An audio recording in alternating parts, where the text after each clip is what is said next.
જય શ્રી કૃષ્ણ. મારું નામ છે દક્ષા મહેતા અને મારી ચેનલ ગુજરાતનો જાયકો એમાં તમારું સ્વાગત છે. આજે આપણે બનાવવાના છીએ ચૂરમાના લાડવા. ચલો આપણે એની રેસીપી જોઈ લઈએ. આ 3 કપ મેં ભાખરીનો લોટ લીધો છે, કરકરો. આ ગરમ પાણી લેવાનું છે લોટ બાંધવા માટે, અને 1 કપ ગોળ. તળવામાં પણ ઘી લેવાનું છે અને મોણ માટે પણ ઘીનો જ ઉપયોગ કરવાનો છે. જો તમે તેલનો ઉપયોગ કરશો, મેં સિંગ તેલ હોય તો વધારે સ્મેલ આવે લાડુમાં, એટલે તેલનો ઉપયોગ બને ત્યાં સુધી નથી કરવાનો. આ છે ડ્રાયફ્રૂટ, કાજુ બદામ, ચણાનો લોટ 2 ચમચી, કિસમિસ, ખસખસ અને જાયફળ. ચાલો હવે આપણે એનો લોટ બાંધી લઈએ.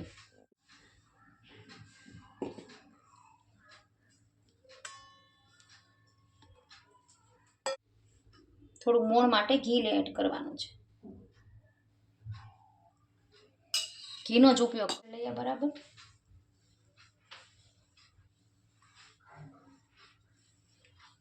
મુઠ્ઠી પડતું મોણ લેવાનું છે.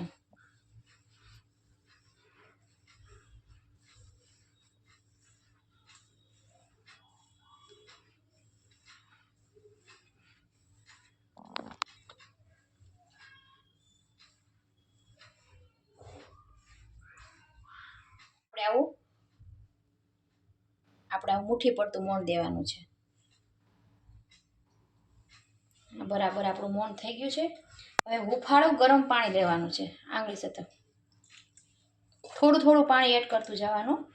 એકસાથે પાણી નહીં નાખવાનું, થોડું થોડું પાણી નાખી અને કડક લોટ તૈયાર કરવાનો છે. જો ઢીલો લોટ હશે તો મુઠિયા બરાબર ચડશે નહીં અને લાડવા છે ને એ ચીકણા થશે. થોડું થોડું પાણી એડ કરવાનું. જો તમારે આમાં રવો એડ કરવો હોય તો પણ તમે કરી શકો.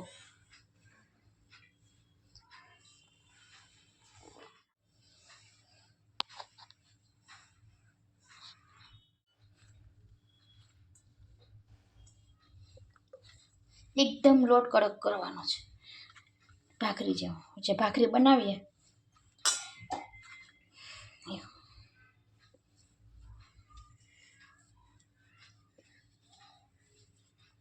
જો તમે આવા બનાવશો, કોઈ આવા પણ બનાવે.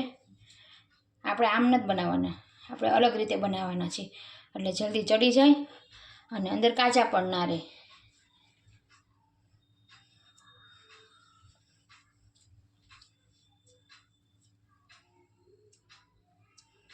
આ રીતના આપણે તૈયાર કરશું. વચ્ચે ખાડો પડે એટલે બરાબર ચડી જાય. આ બધા આપણે આ રીતે તૈયાર કરી લઈએ. આપણે આ લોટ બંધાઈ ગયો છે. આ લોટ બાંધવા માટે આપણે થોડા પાણીની જરૂર પડે છે, અડધા કપની. હવે આપણે એને કોટ કરી લઈએ.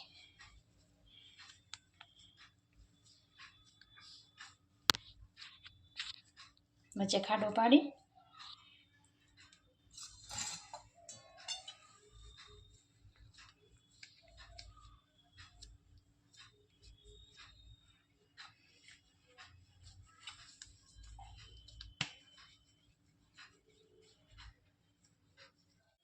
હવે આપણે ગેસ ચાલુ કરી દઈએ.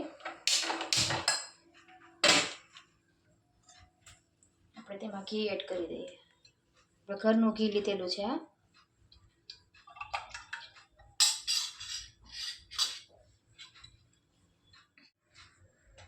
જો આ બરાબર એકદમ મુઠિયા તૈયાર થઈ ગયા છે કડક. થોડો લોટ ઢીલો હશે ને તો પછી લાડુ તમારા ચીકણા થશે. આ લોટને કડક જ રાખવાનો. હવે આપણે ઘી આવી ગયું છે, એમાં આપણે તળી લઈએ. ગેસને સ્લો ટુ મીડિયમ જ રાખવાનો. એકદમ ધીમા તાપે તળવાના.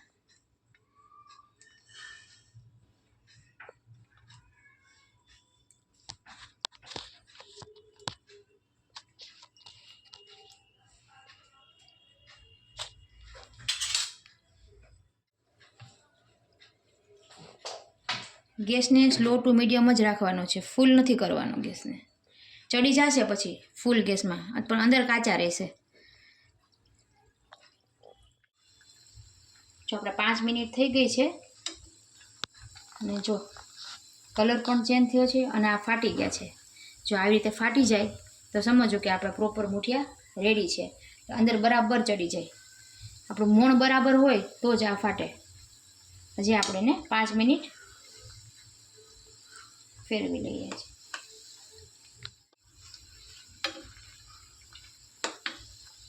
એકદમ ગેસ ધીમો જ રાખવાનો છે આપણે. જો હવે આપણા મૂઠિયા બરાબર તળાઈ ગયા છે અને કલર પણ ચેન્જ થઈ ગયો છે. હવે આપણે એને નીકાળી દઈએ.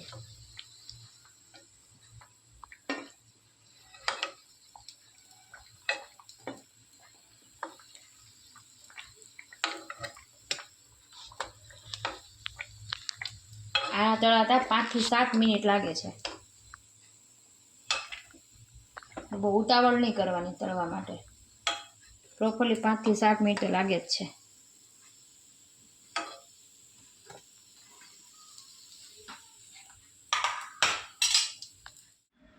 થોડા ઠંડા થઈ જાય પછી જ આને આમ કટ કરવાના છે.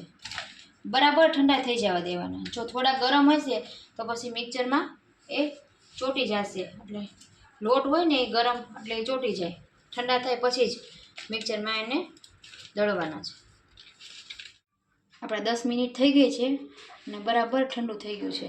જો તમને એવું લાગે કે જો અંદર થોડું ગરમ છે તો પણ નહીં, ગ્રાઇન્ડ નહીં કરવાનું. આ બરાબર આપણું ઠંડુ થઈ ગયું છે. એટલે કુલ આપણે 20 મિનિટ સુધી એને ઠંડુ થવા દીધું છે. હવે આપણે એને ગ્રાઇન્ડ કરી લઈએ. આપણે આ ચાયણો લીધો છે, ઘઉં ચાળવાનો જે ચાયણો આવે છે એમાં આપણે બરાબર ચાળી લઈશું.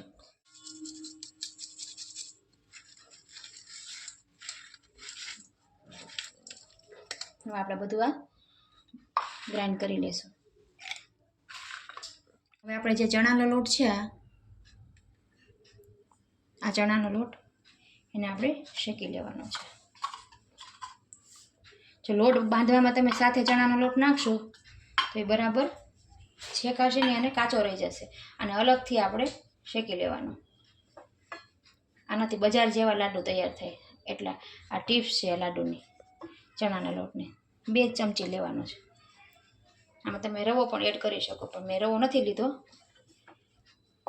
શેકાઈ ગયો છે બરાબર. એમાં જ આપણે કિસમિસ એડ કરી દેવાની એટલે સાથે શેકાય છે. અલગથી શેકવાની કંઈ થોડી જરૂર નથી, આમાં જ એડ કરી દેવાની.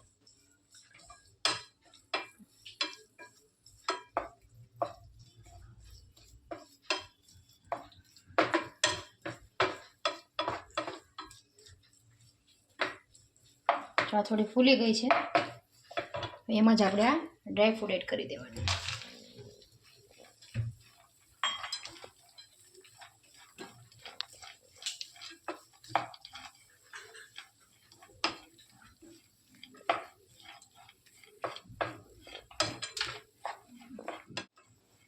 ડ્રાય ફ્રૂટ, ચણાનો લોટ, કિસમિસ એ બરાબર ફૂલી ગઈ છે. હવે આપણે આને આમાં એડ કરી દેવાનું.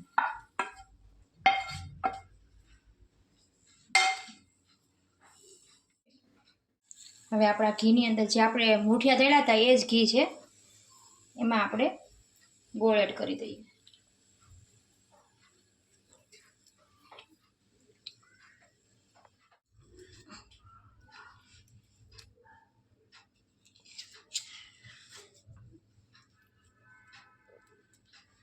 ગોળને છે ને આની પાય નથી લાવવાની, ખાલી ગોળ થોડો મેલ્ટ થઈ જાય ઘીમાં એટલે તરત લઈ લેવાનું છે. જો થોડીક પાય આવી જશે ને વધારે ગરમ થઈ જશે ફીણા તો લાડવા થઈ જશે કડક. એટલે આપણે એકદમ સોફ્ટ રૂ જેવા બનાવવાના છે. એની માટે ખાલી આપણે ગોળ જ ગરમ કરવાનો છે, એની પાય નથી લેવાની. ઘીની અંદર ગોળ બરાબર થોડોક ઓગળી જાય, આની પાય નથી લેવાની.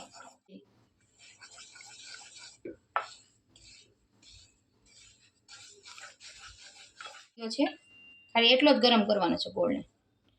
હવે આપણે એમાં એડ કરી દઈએ ચૂરમામાં.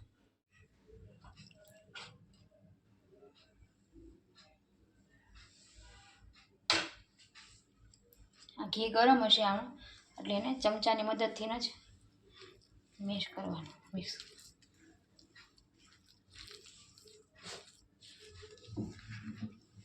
જાયફળ ખમણી દઈએ. તમારે થોડુંક જાયફળ ખમણી લઈએ. તમારે આમાં એલચી એડ કરવી હોય તો પણ તમે એલચી એડ કરી શકો. હું ખાલી જાયફળ જ એડ કરું છું. જાયફળથી તો મસ્ત ટેસ્ટ આવે છે.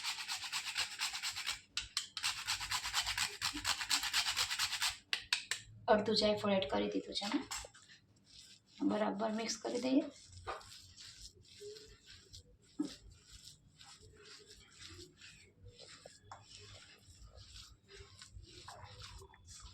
જો તમારે ઘીમાં ન તળવા હોય તો તમે સિંગ તેલ સિવાય કોઈ પણ તેલનો ઉપયોગ કરી શકો.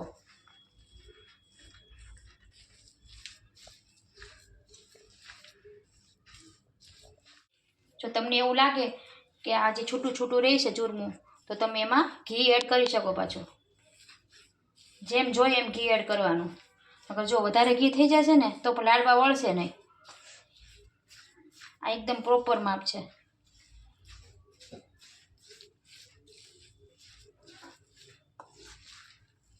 મૂકવા હોય એમાં થોડાક નીચે ખસખસ એડ કરી દેવાના, એટલે બરાબર લાડવામાં મિક્સ થઈ જાય. હવે આપણે એને લાડવા વાળી લઈએ.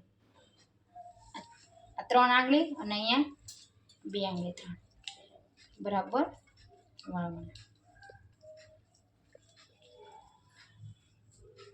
હવે એની એક ટ્રીક બતાવું, કંદોય કેમ લાડવો બનાવે. આમાં આપણે ખસખસમાંથી ટોપ કરી પછી સીધો એને આમ ઘા કરવાનો. આમ ઘા કરો એટલે નીચે બરાબર શેપ પડી જાય. જો હજી બીજો એક બતાવું કરીને, ધીમેથી નહીં મૂકવાનો.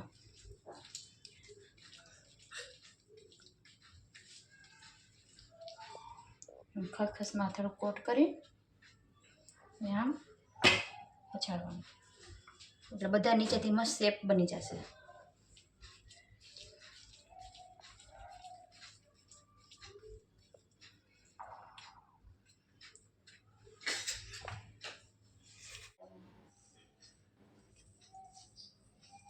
તમને હમણાં એનો શેપ બતાવું નીચેથી.